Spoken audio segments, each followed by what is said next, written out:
Dear students, welcome to the Molecular Physics Lecture 2.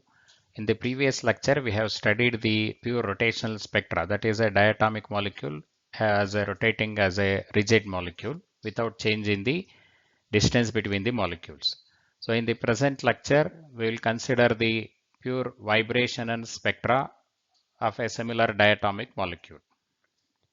In the next lecture, part 3, we will study the combined rotation vibration spectra. So first we will consider the vibrational motion and the corresponding energies. So you have to first understand the diatomic molecule at stable equilibrium. So if you consider a molecule, diatomic molecule, you have some force between the molecules due to the bonding. And because the bond is not a rigid bond, the distance between them can change. So if it comes closer than a particular distance, then there is a repulsion, and if it goes away beyond a particular distance, there is an attraction. So this particular distance where it is stable, that corresponds to the minimum potential energy, and that corresponds to the stable equilibrium. And because of thermal energy, this distance is not constant. So whenever there is a disturbance, this starts vibrating, because when it comes closer, there is a repulsion. When it goes away, there is an attraction. So this can be imagined as two masses connected by a spring. That system will have a similar behavior. So therefore, we picturize this diatomic molecule as two masses connected by a spring. And the force constant of this spring is taken as K. That is, force is taken as Kx, where x is the stretching or compression of the spring. So that K is F by x, force by displacement is the force constant. So this is how we imagine the molecule. Two atoms in the molecule need not have the same mass if it is an unsymmetric molecule. So in general, we take it as M1 and M2. So for such a system, if there are real masses M1, M2 and there is a real spring, according to classical physics, the frequency of vibration is given by 1 by 2 pi root of K by mu. Here the K is the same force constant. Mu is called the reduced mass, which is the product of the mass divided by the sum of the masses. So this is called reduced mass because when you substitute into this, you will get a value which is less than both M1 and M2, and that is why it is called reduced mass. But according to quantum mechanics, energy is quantized, and this will be derived in your quantum mechanics class under the harmonic oscillator. So the energy of vibration is V plus half into h nu, where V is the vibrational quantum number, and as usual h is the Planck's constant, nu is the frequency of vibration. So notice that here V is a quantum number, so it can take integral values including 0, and even if you put V equals 0, the energy will not become 0. So the minimum energy that we get, E equals half h nu, is called the 0 point energy. So this has a great significance in quantum mechanics. Of course, we are not discussing that part now. So significance of 0 point energy and all will be discussed in your quantum mechanics class. Now we will move on to the next slide. So now, because you have a quantum number V, the energy obviously will be discrete. So this is the equation which we have already seen in the previous slide. And if you give different values for V, if V equals 0, as I have already told, you will get this 0 point energy for V equals 0. And if V equals 1, it becomes 1 plus half h nu here. 1 plus half is 3 by 2. So you will get 3 by 2 h nu. And if V equals 2, you will get 2 plus half, which is 5 by 2. V equals 3, you will get 3 plus half, 7 by 2. V equals 4, you will get E4, which is 9 by 2. 4 plus half is 9 by 2 h nu. So these are the values which are allowed and any in-between values are not allowed according to quantum mechanics. So observe that if you take difference between any two of this, this is like 2 plus half, this is like 1 plus half. So when you subtract, you will get a h nu. So therefore, the energies, if you draw as a diagram, energy level diagram, you will get equally spaced energies. V equals 0, half h nu, V equals 1, 3 by 2 h nu, V equals 2, you are getting 5 by 2 h nu. So all these, if you show as levels, the difference between them being constant, you will get levels which have equal spacing. So that is a thing which you have to remember. And if you take a difference, as I told, any number v plus 1 to previous number v, you will get a difference h nu. That is why we have said it is equally spaced. Now, whenever there is a transition, the selection rule for change in v is delta v is plus or minus 1. So what is the meaning of that? V can increase or decrease by 1. That means a transition from, for example, this 4 to 2, this kind of a transition is not allowed because V decreases by 2. Similarly, a transition from 0 to 2 or 3 is not allowed because V increases by 3. So V can change only by 1 plus or minus 1. And as we have already discussed in the previous lecture, molecular spectra are studied in the absorption mode, not in the emission mode, because if a molecule has to emit energy, it has to be heated to quite a high temperature, and most of the molecules will decompose at that temperature so that it will not show its molecular properties. So that is why when the molecule is cold, we will study the absorption spectrum. And you know that for absorption, the transition is from lower energy to higher energy. So if lower energy is EV, higher energy should be EV plus 1.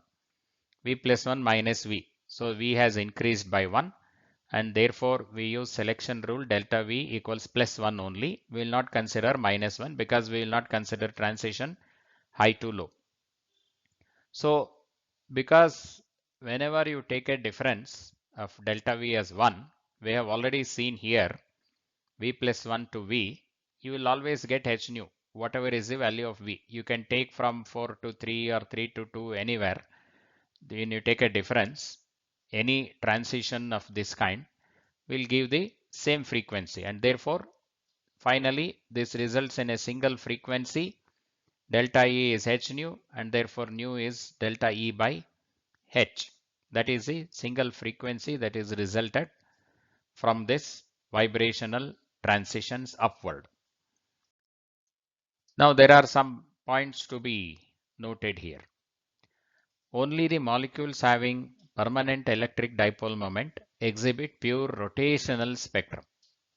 So this was not told in the previous lecture because we will discuss both of them together here, rotation and vibration. Why this happens is because if there is no permanent electric dipole moment, such molecules are called polar molecules. One example is hydrogen fluoride, similarly HCl, CO, all that. Now, what happens in a molecule like HF?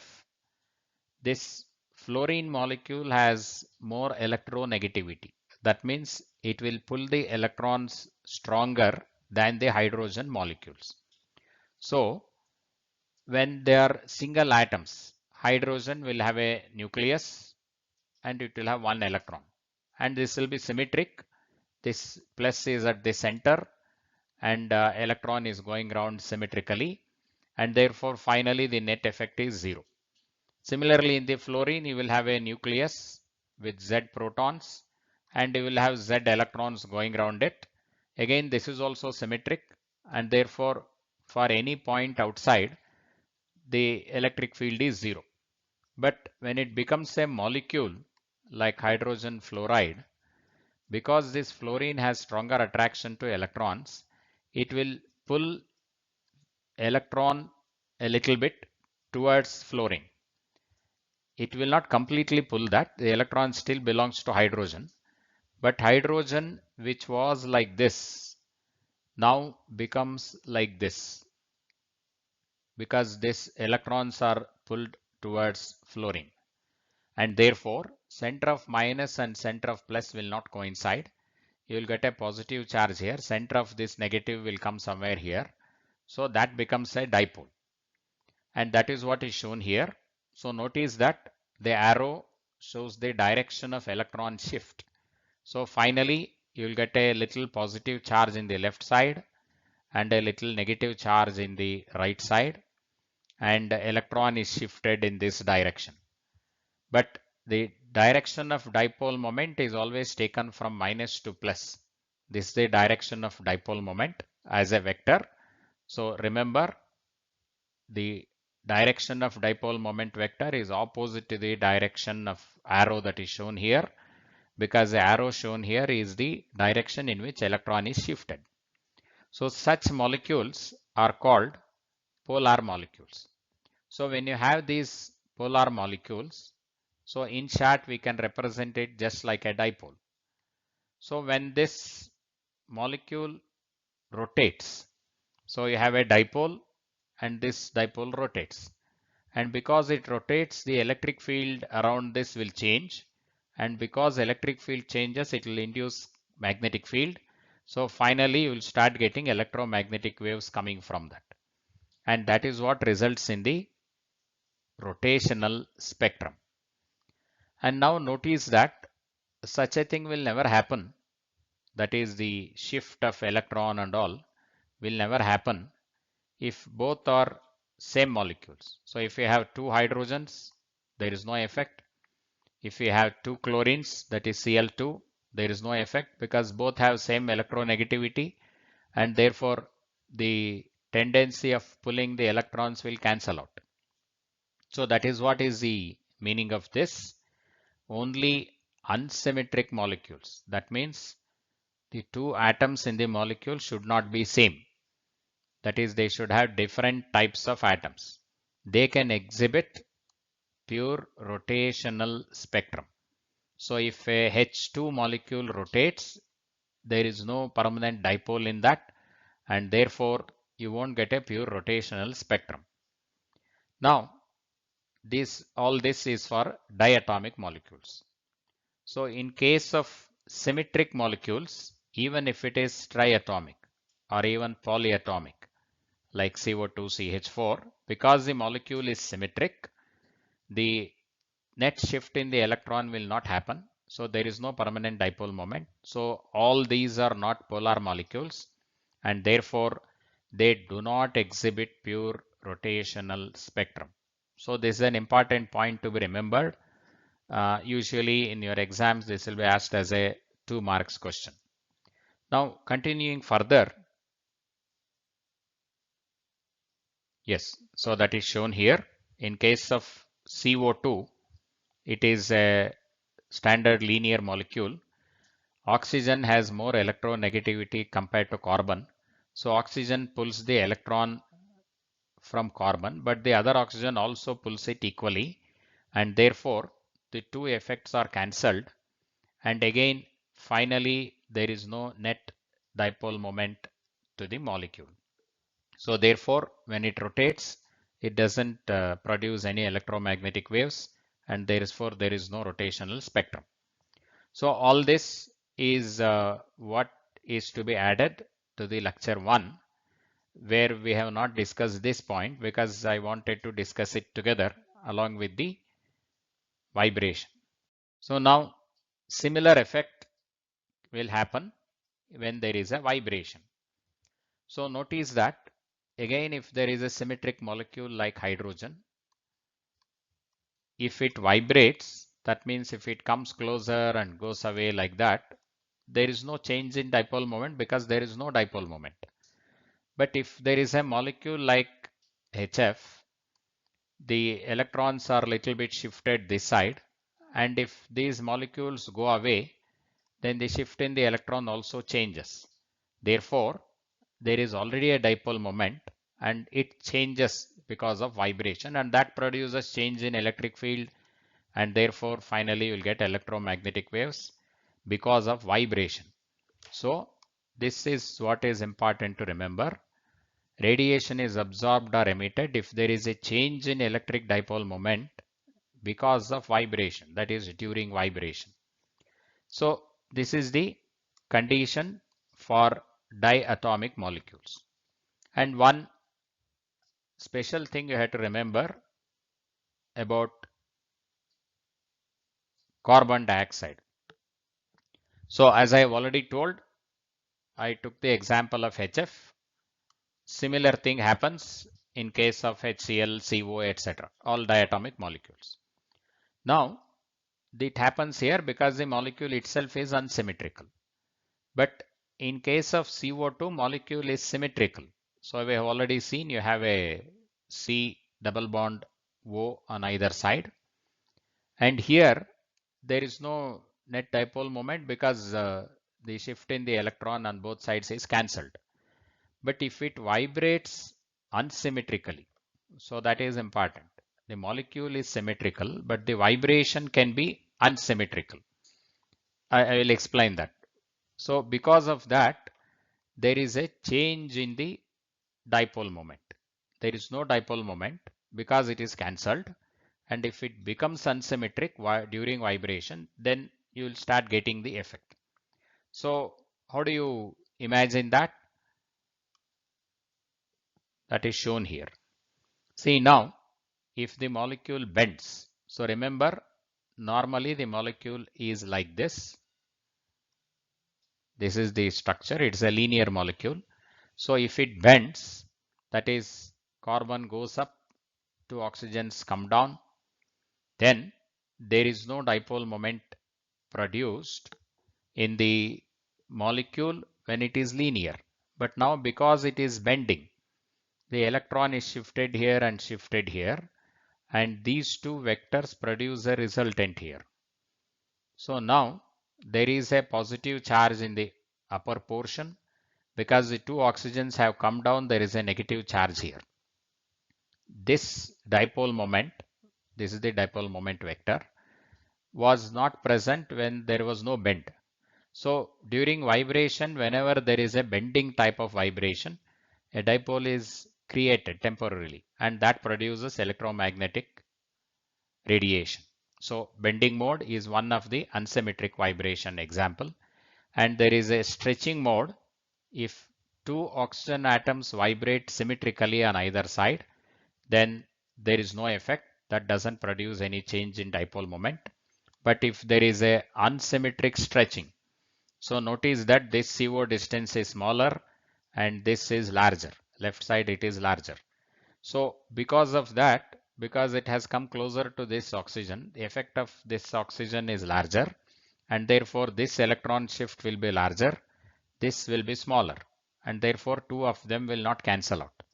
So therefore CO2, even though it is a symmetric molecule, it doesn't produce pure rotational spectrum, but because of unsymmetric vibrations, it can produce vibrational spectrum. So that is an example which you have to remember. But as said earlier, all these symmetric molecules do not exhibit pure vibrational spectrum. So notice that they do not exhibit rotational spectrum also. But CO2 is a special case. It doesn't exhibit rotational spectrum, but it can exhibit vibrational spectrum, even though it is a symmetric molecule. So now we will go further. If you consider the CO as a molecule, it has a wave number. So remember, wave number is 1 by lambda, denoted as nu bar. And we have derived the equation for frequency.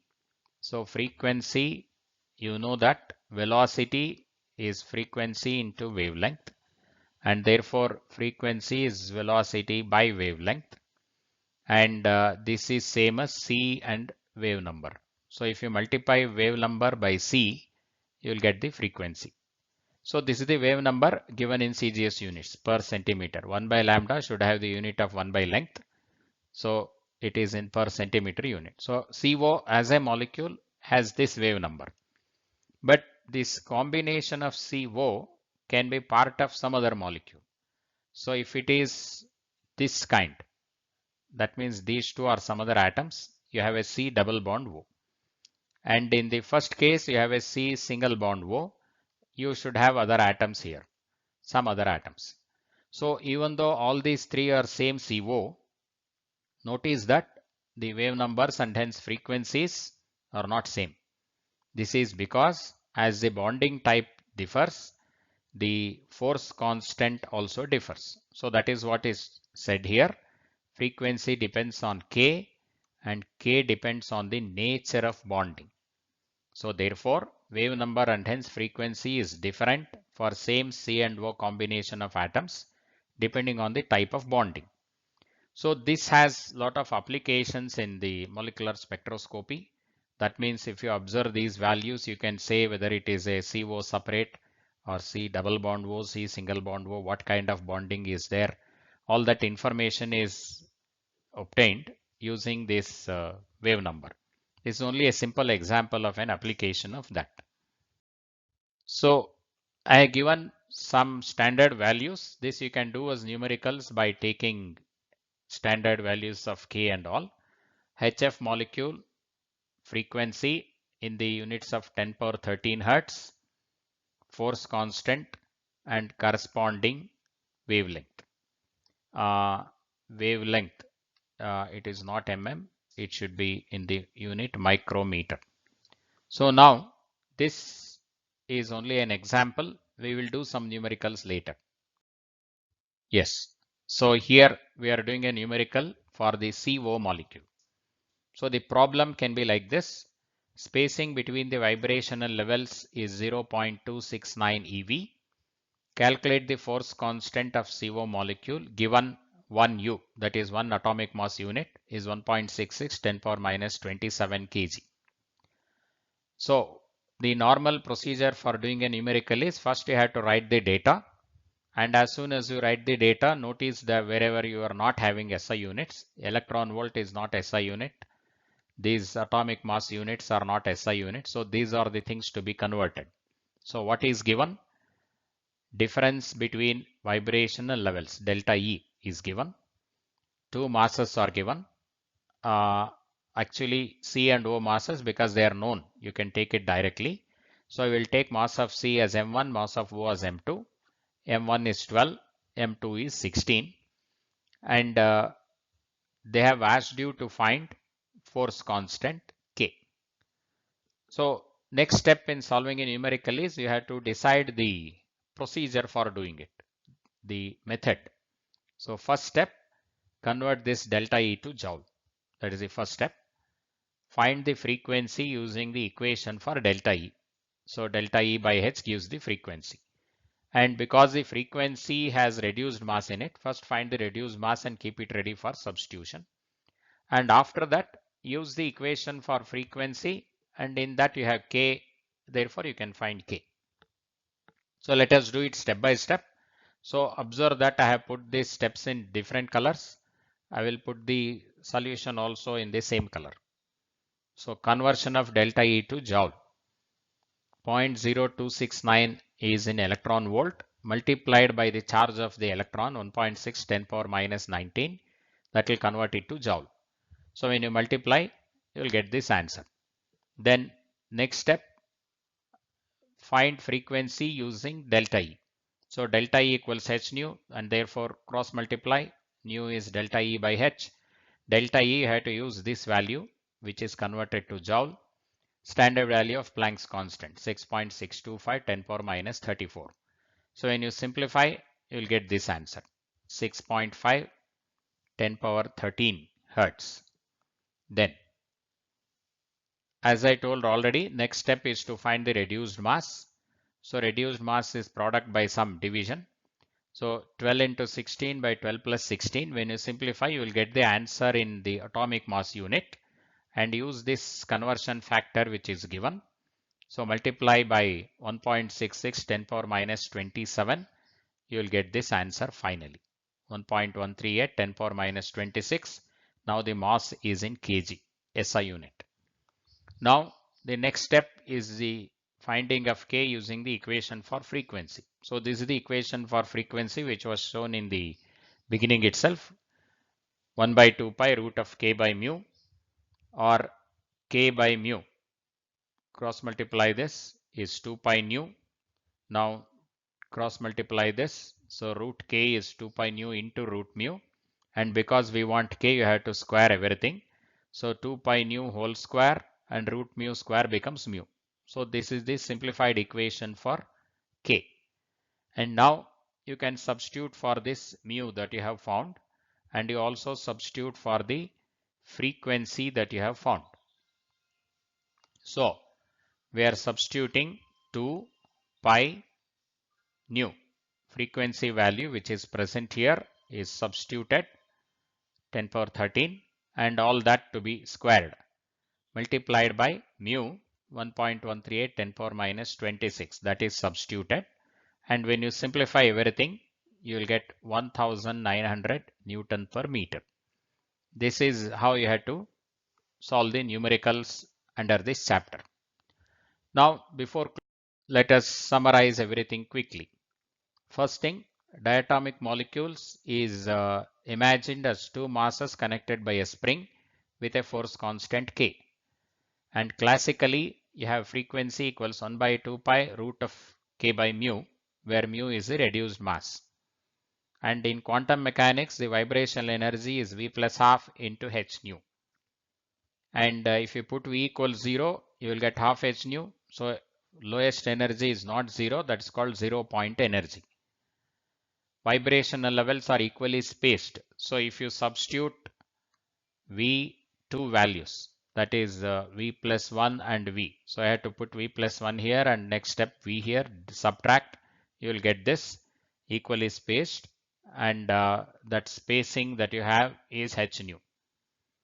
And selection rule, delta V is plus 1, and as I told, we consider only absorption for molecules. Delta V can be plus or minus 1. So here it is delta V plus 1 only considered, that is V increased by 1. And if you do that, pure vibration results in a single frequency, nu equals delta E by H.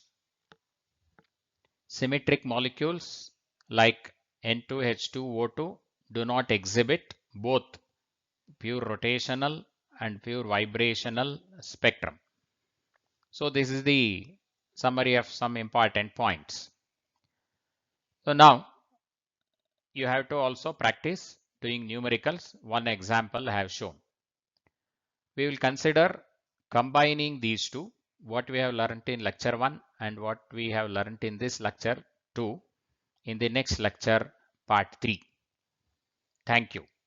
So if you are liking this, you can subscribe the channel, YouTube channel. Thank you.